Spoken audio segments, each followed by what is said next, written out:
Hello again and thanks for joining. Today we've got a Marklin model to have a look at. It's 8377 and it's quite a special looking model. I'll reveal when we open the box.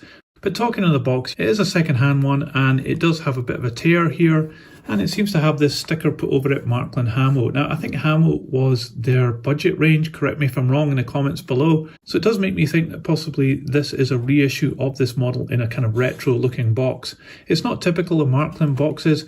So without further ado, I'll open this up and show you what's inside.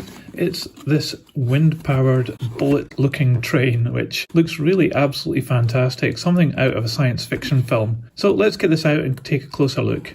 So here we go, right out the box. Look at this thing. It looks like someone out of Dan Dare or Flash Gordon. It just looks so futuristic and space age. I think this was an experiment by the German railways to try different types of propulsion, and this one had a propeller on the back. But clearly this has got some problems, especially if you're stood on a platform and this comes through. You better watch out for that propeller and the turbulence that it's going to produce at the back. It also probably would be super loud as well. Anyway, let's have a closer look at this. So one thing about this model is it's quite heavy and also quite long. Let's start up here. It's got this windscreen here with the panels on it which have been moulded very nicely. It's not a great fit though onto the top of the model there, but it is quite characterful and it does make it look as though it's a jet plane or something like that. This particular model looks as though it's had a bit of a bash at the front here, and obviously there's no buffers to protect the front of this train from any bashes. You can see here, I think those are meant to be lights. We'll have a look a bit later. And as we start to look down the side of this model, you can really see the lines of this train. It's quite an incredible design. It has this seam coming down here. I think that's probably prototypical. And you can see the ridges on the roof as well, which have been moulded in very faithfully. I think these are meant to be doors. It's not quite clear, but it's such a space age and streamlined shape that it could well be. Again, this model has taken a little bit of a bash here where there's been a chip out of the plastic. The glazing is flush fit and you can see straight the way through this model, but there's no interior in it, and you can see here where the motor is sitting on top of the bogie, and you can see that. So that is a bit of a disappointment compared to the rest of this model, which looks absolutely fantastic. As we move further down the train, you get a door in the middle, and you can see these ribs on the plastic that have been moulded into the window there look really quite cool. And a door at the back. Then you have this very convincing grille and the swooping lines at the back of this train coming down here. Not sure whether this ridge here is meant to be so pronounced, and this one seems to have a bit of damage here, and this is probably because there's no buffers again at the back here to protect it. Up here we have this propeller moulded in orange plastic which revolves around.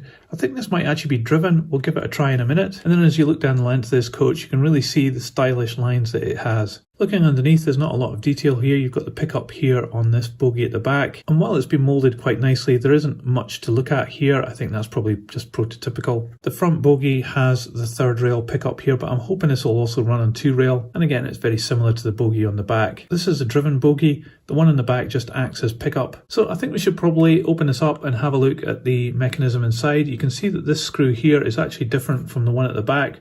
So possibly this has been opened up in the past and the screws have got lost. So let's see what we've got inside this. Okay, just looking on the underside of this body shell here, you do actually see that we have lighting at the front here, which is really cool. And then we've got the glazing fitted in quite nicely all the way along to the back. And here we've got some dirt on the inside of the body where the motor for the back propeller is. It just seems to be making it a little bit dirty in there.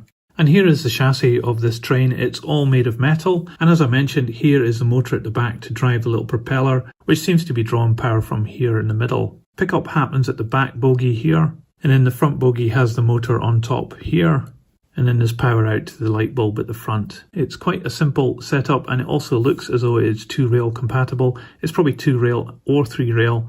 So let's give this a try on some Hornby track and see what happens. Okay, here we are on the test track and the power's on. Let's give it some juice and see what happens.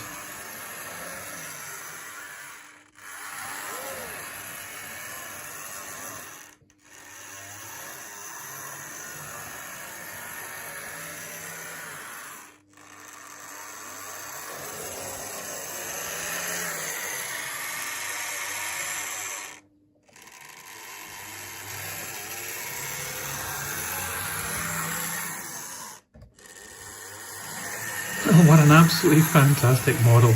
I don't know whether it's because the motor is a bit dirty or something, but it takes a little while for it to get going. The propeller starts immediately and then it starts moving a little bit later. If that's by design, that's fantastic because I guess that's what would happen in real life. So I really like that feature, and when it gets going, it just looks crazy. It's so much fun, it just brings a big smile to your face. Let's see how much this weighs though.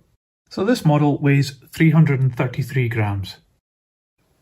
So this propeller-driven train from Marklin, number 8377, I think is an absolutely fantastic model. Just look at the design of this, it's like nothing else that we've seen. But this must have been so ahead of its time, and yet it's got this crazy propulsion of the propeller at the back. Marklin have done a fantastic job of capturing the lines of this model and also putting in the mechanics that made the propeller work, as well as this thing picking up and driving along on the track. I think this model is really good fun. Obviously, if you're modelling something of this period in Germany, then this would be a great addition to your layout. It just looks really crazy and it's just so unique as well. It's got some opportunities here to improve it with some interior perhaps and maybe some passengers, but just out the box it looks so characterful that I think, especially if you're exhibiting your layout in model railway shows and this came out, everybody's going to love it and everybody's going to photograph it.